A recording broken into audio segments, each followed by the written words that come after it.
What's up, guys? Welcome to today's video. Today I'm going to give you my opinion on why you should learn a competitive skill.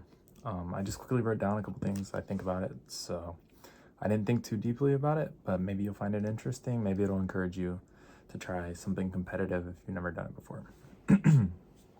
So yeah, reason number one is you're going to gain confidence. And why do you gain confidence from learning a competitive skill? Well, first off, it's really difficult. So it's more difficult than probably most people realize, and I'm going to talk about that more later.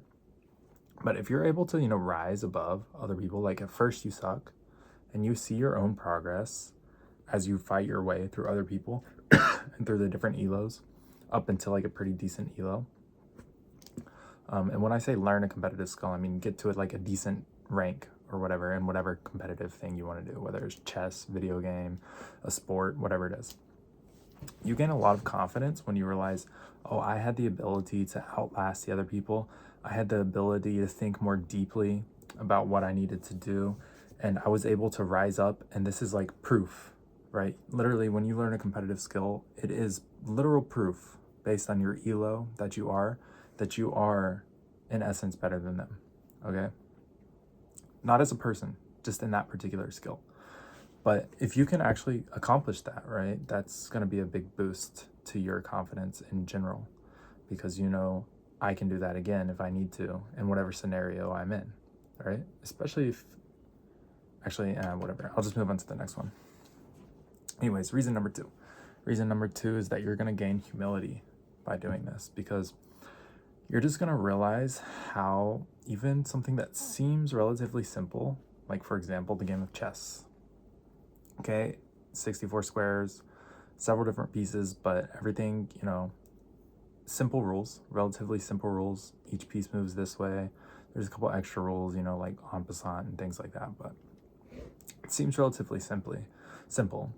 But when you start to actually play and you start to try to climb up the ranks, you realize just how much effort it actually takes to climb up in what should be like relatively simple, the game of chess. But I don't know, do people think chess is simple? Maybe not. Maybe it's not a great example, but it's actually really difficult to gain elo, and you realize just how much effort and just how much expertise the people at the top of their fields actually have, and how difficult and how long the grind is to get there. And it really gives you a dose of humility, and you really have to kind of put yourself in a lower position to those people in the context of chess, right? In the context of your skill. Maybe not as a person entirely, although getting to high like elo in certain skills can signify things about people. Not always good, not always a good thing. Like there are some maniacs that are at really high elos, but at least in the context of the skill, you have to have some humility, kind of put yourself in a subordinate position in order to learn from those people. And you gain like an understanding of just how difficult it actually is to get to the highest, echelons of whatever skill it is. Okay, it also forces you to come to terms with the way that you think things are, the way that you think things should be, are almost every time not the way they actually are. Like the way a beginner looks at the game of chess and the way, a professional looks at the game of chess are so completely different. And like every fundamental concept, you're like, oh, this would make sense because, oh, I can take his piece. But you can't read deeper, right? You can't go as deep as the nuanced professional, the nuanced high elo person can go. Okay, and it just shows you how surface level your thinking is on most things in your life, right?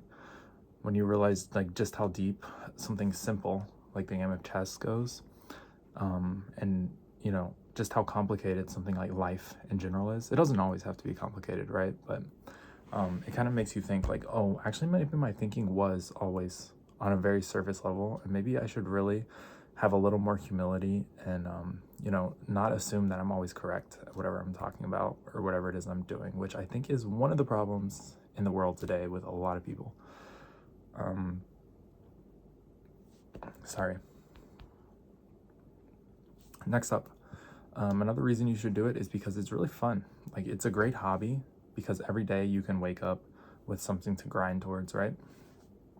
And at the end, there's going to be like a tangible benefit, like all the things you go through, like versus just, playing a video game where there's no real skill involved is kind of just like mindless. I'm talking about like non-competitive games, although you will enjoy them and they can be good in their own right. I think a competitive game has the advantage of these other points, and it's fun, right? You gain the confidence, you gain the humility, and it's fun. You have something to look towards, something to do. And as you start to kind of build yourself up through whatever skill you're doing, you do gain confidence, like, and just the rest of your life too, which I'll also talk about again later. But yeah, it's really fun. So that's reason number 3. Number 4, you learn a lot about yourself when you do something competitive, because every time you kind of start a competitive match and whatever it is, you're putting yourself out there, right? You're either going to win or lose, okay? You're putting yourself out there. You're actually going and trying to do something, and there's the risk of failure, right? But there's also the reward, because without, risk, there's no reward. Without risk, there's no reward. So it teaches you that you have to take some risk to get some reward. And it also teaches you that failing isn't so bad. Like, failing, again, is just one of the steps to eventually succeeding. Okay, you just have to fail a bunch of times in order to succeed. And a lot of people are so scared of just that failure, the feeling of feeling like a failure too, that they can't like comprehend in their mind that they're not actually a failure. It's just the path to actually succeeding. Like, you have to do it. There's no shortcut. But also, if you're scared, like, I know some people are scared to play competitive games because it's just too much anxiety producing for them. I also think this is a good time to like look in yourself and say, why do I have so much anxiety regarding that? Like, am I so scared to lose? And why am I scared to lose? Is it because I'm going to feel shame? Okay, well, why does that make me feel shame, etc.? And going deeper and deeper into those thought patterns while you're learning your skill is actually something that I think can really help you overall as a person. And like forcing yourself to do something competitive may be a good chance to expose some of those internal held values that you have about yourself, and give you a chance to like think clearly about them and kind of analyze them and see maybe where they're coming from in your life. And that may be kind of the first step to working through some of that emotional baggage you may have. Because yeah, I know a lot of people that are just very scared to do anything competitive. And I don't know, for me, I never really had a problem. I always loved competitive things. I think part of it is that my father was a very competitive guy. So yeah, I'm also quite competitive. But so for me, it was like natural. Like, I like it. I always like having a challenge. I always like doing something. So for some people, I think that they may be opposite, but I think there would be a lot of value for those people in trying to do something competitive, even if it's not like something they want to do forever, but at least having the experience. Okay, lastly, as I explained through kind of all these points, is that by learning a competitive skill, it kind of bleeds into every area of your life. Whether it's like your mindset when working through things, your problem solving skills, where you have to overcome a lot of things, even like things like hand-eye coordination, if you're playing a video game, or like the ability to think quickly in certain scenarios.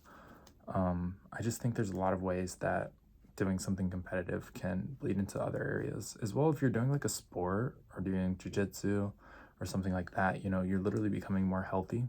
Okay, your body, not always. Okay, jujitsu is pretty rough, but like cardiovascularly and muscular endurance, I guess. I don't know what I'm talking about when it comes to that. I'm not going to pretend like I do, but I think it can help you as well, just in all areas of your life. So yeah, guys, as usual, if there's anything you want me to talk about, definitely let me know. I hope the videos are useful, and have a great day.